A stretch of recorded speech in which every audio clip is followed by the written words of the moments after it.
Giriga's summer sale. Buy any AC and get free 2 nights, 3 days holiday package. தாவேக வேட்பாளர்களை ஆதரித்து பரப்புரை செய்ய கட்சியின் தலைவர் விஜய் புதுச்சேரிக்கு வந்து கொண்டிருக்கிறார். அந்த காட்சிகளை தற்போது பார்க்கலாம்.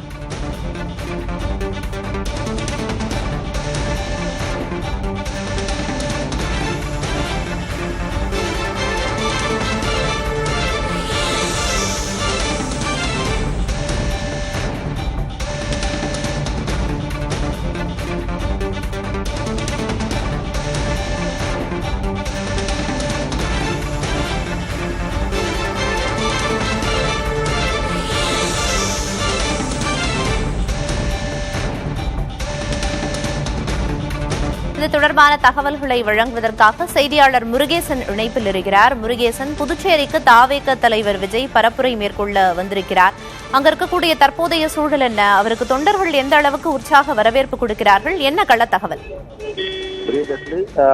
தமிழக வெற்றி கழகத்தின் தலைவர் விஜய் அவர்கள் புதுச்சேரி சட்டமன்ற தேர்தலில் தமிழக வெற்றி கழகம் சார்பில் போட்டியிடக்கூடிய வேட்பாளர் ஆதரித்து இன்றைய தினம் பிரச்சாரம் தொடங்கினார். இன்னும் தேர்தலுக்கு 5 நாட்களே உள்ள நிலையில் விஜயின் வருகையினால் புதுச்சேரி தேர்தல் களம் சூடுபிடிக்க தொடங்கியுள்ளது என்று சொல்லலாம். அந்த அளவுக்கு விஜய் அவர்கள் நீலாங்கரை காலை 8:30 நீலாங்கரை இல்லத்திலிருந்து புறப்பட்டு புதுச்சேரி வந்தடைந்ததும் காலாப்பேட்டை, அதாவது பாண்டிச்சேரி எல்லையான காலாப்பேட்டையிலிருந்து தொண்டர்கள் மிகுந்த உற்சாக வரவேற்பு அளித்துக் கொண்டிருக்கிறார்கள். இருபுறங்களும் சாலையின் இருபுறங்களும் நின்று தொண்டர்கள் அவர் ரசிகர்கள் மற்றும் கட்சி நிர்வாகிகள் அனைவருமே விஜய்க்கு உற்சாக வரவேற்பு அளிக்கிறார்கள். பூக்களை தூவியும் மாலை அணிவித்தும் கையில் வேல் கொடுத்தும் இப்படி உற்சாக வரவேற்படுத்திக் கொள்கிறார்கள். ஒரு இடத்தில் கூட்ட நெரிசல் மிகுந்து நெருக்கடி கொடுத்து சாலையில் வாகனங்கள் செல்ல முடியாத அளவிற்கு நெருக்கடி கொடுக்கப்பட்ட நிலையில் அந்த இடத்தில் போலீசார் லேசான தடியடி நடத்தினார்கள். இருப்பினும் தொண்டர்கள் விஜய் பார்ப்பதற்காக முன்னிறுத்திக் கொண்டு சாலையின் இருபுறங்களும் ஒவ்வொரு இடங்களில் நின்றபடியே வந்திருக்கிறார்கள். சில இருசக்கர வாகனங்களில் சிலர் பின்தொடர்ந்து வந்து கொண்டிருக்கிறார்கள். முதல் கட்டமாக அவர் கட்டாஞ்சாவடியில் அவருடைய 12 வேட்பாளர்களை ஆதரித்து இப்ப இன்னும் சிறிது நேரத்தில் அங்கு பொதுமக்கள் மத்தியில், அதாவது 5000 பேர் அந்த திடலில் அமைந்து உட்கார்ந்திருக்கிறார்கள். அவர்கள் மத்தியில் விஜய் உரையாற்ற இருக்கிறார். பிரியதர்ஷினி, விஜய் இன்னும் சற்று நேரத்தில் பரப்புரை கூட்டத்தில் உரையாற்ற இருக்கிறார் அப்படின்னு குறிப்பிட்டீங்க முருகேசன். புதுச்சேரிக்கு விஜய் வருகை தந்திருக்கிறார். இன்னும் பரப்புரை நடக்கும் அந்த இடத்தை அடைய எவ்வளவு நேரம் ஆகும் அப்படின்னு எதிர்பார்க்கலாம்? தற்போது விஜய் அவர்கள் புதுச்சேரி எல்லையிலிருந்து உள்ளே சென்று கொண்டு இன்னும் சிறிது நேரத்தில், அதாவது ஒரு 2-3 கிலோமீட்டர் தொலைவில் தான் அந்த பரப்புரை நடந்திருக்கிறது. அதற்கான வழிநெறியிலும் தொண்டர்கள் உற்சாகமாக வரவேற்பு அளித்ததனால் விஜய் திறந்தவெளி வாகனத்தில் நின்றபடியே விஜய் அவர் பொதுமக்களை பார்த்தும் தொண்டர்களை பார்த்தும் கையை சப்பித்து வருகிறார். அவர்களுக்கு பூக்களை தூவி விஜய் பார்த்து பூக்களை தூவி தொண்டர்கள் வரவேற்பு அளிக்கிறார்கள். அதேபோல் சிலர் அவருடைய சால்வை தூக்கி எறிந்து வீசி வருகிறார்கள். சிலர் மாலை அணிவித்தும் வரவேற்பு கொடுத்தார்கள். ஒரு இடத்தில் வேல், அதாவது முருகனின் வேல் கொடுத்து வரவேற்பு கொடுத்தார்கள். இதையெல்லாம் அவர்கள் கையில் கையில பிடித்தபடியும் பிரச்சாரம் செய்தபடியே வந்து கொண்டிருக்கிறார். இன்னும் சிறிது நேரத்தில் 1 கிலோமீட்டர் 2 கிலோமீட்டர் தூரத்தில் தட்டாஞ்சாவடி பகுதியில் பொதுமக்கள் மத்தியில் வாக்கு சேகரிப்பில் ஈடுபடுகிறார். 12 வேட்பாளர்களை இங்குள்ள மொத்தம் 30 தொகுதி இருக்கிறது. முதல் கட்ட இடத்தில் 12 வேட்பாளர் ஆதரித்து விஜய் இன்னும் சிறந்த நேரத்தில் மக்கள் மத்தியில் பேச இருக்கிறார். பிரியதர்ஷினி, முருகேசன், இன்னும் சற்று நேரத்தில் விஜய் உரையாற்ற இருக்கிறார் அப்படின்னு குறிப்பிட்டீங்க. இன்றைய விஜயின் உரையில என்னென்ன முக்கிய அம்சங்கள் இடம்பெற வாய்ப்பு இருக்கு அப்படிங்கிற தகவல் ஏதேனும் இருக்கா?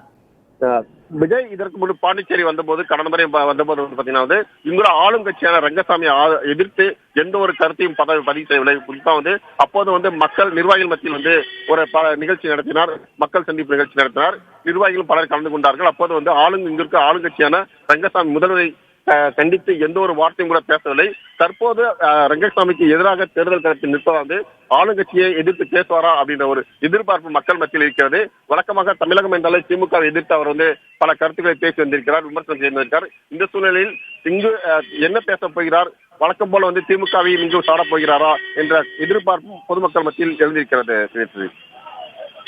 விஜயின் வருகையொட்டி சாலையின் இருபுறமும் இருந்து மக்களும் தொண்டர்களும் அவரை வரவேற்று வருகின்றனர். அந்த காட்சிகளையும் பார்க்கிறோம். அவரின் இன்றைய உரையில என்னென்ன முக்கியமான அம்சங்கள் எல்லாம் இடம்பெற வாய்ப்பு இருக்கு அப்படின்னு குறிப்பிட்டீங்க முருகேசன். தொடர்ந்து விஜயோட வருகையை முன்னிட்டு என்னென்ன பாதுகாப்பு ஏற்பாடுகள் புதுச்சேரியில மேற்கொள்ளப்பட்டிருக்கு அப்படிங்கறதையும் குறிப்பிட முடியுமா?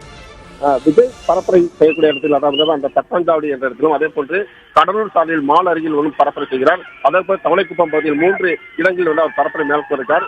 3 இடங்களிலுமே காவல்துறை, புதுச்சேரி காவல்துறை மற்றும் துணை ராணுவத்தில் 1000 பேருக்கு மேற்பட்ட துணை ராணுவத்தினர் பாதுகாப்பு படையில் ஈடுபட்டு வருகிறார்கள். இங்கு விஜய் வரும்போது பரப்புரை தொடங்கிய நேரத்திலிருந்து 4 மணி நேரத்தில் அவர் தேர்தல் பரப்பை முடிக்க வேண்டும் என்று ஏற்கனவே தேர்தல் ஆணையம் அவருக்கு அனுமதி கொடுக்கப்பட்டிருக்கிறது. எனவே 4 மணி நேரத்தில் அவர் பரப்பை முடிப்பதற்காக ஒரு உத்தேசப்பட்டிருக்கிறார். அதாவது 1 மணிக்குள் அவர் தேர்தல் பரப்பை முடித்து விடுவார் என்று எதிர்பார்க்கப்படுகிறது. இந்த சூழ்நிலையில் அந்த தேர்தல் களத்தில் அவர் எங்கு பொதுமக்கள் மத்தியில் பேசப்படுகிறாரோ அந்த இடத்துல 5000 பேருக்கு மேல் இருக்கக்கூடாது என்ற ஒரு விதிமுறை அமைக்கப்பட்டிருக்கிறது. மேலும் கர்ப்பிணி பெண்கள், வயதானவர்கள், குழந்தைகள் எல்லாம் அழைத்து வரக்கூடாது. என்னென்ன பாதுகாப்பு ஏற்பாடுகள் செய்யப்பட்டிருக்கு அப்படின்னு சொல்லிட்டு இருக்கீங்க முருகேசன், தொடர்ந்து பேசலாம். Girigas Summer Sale.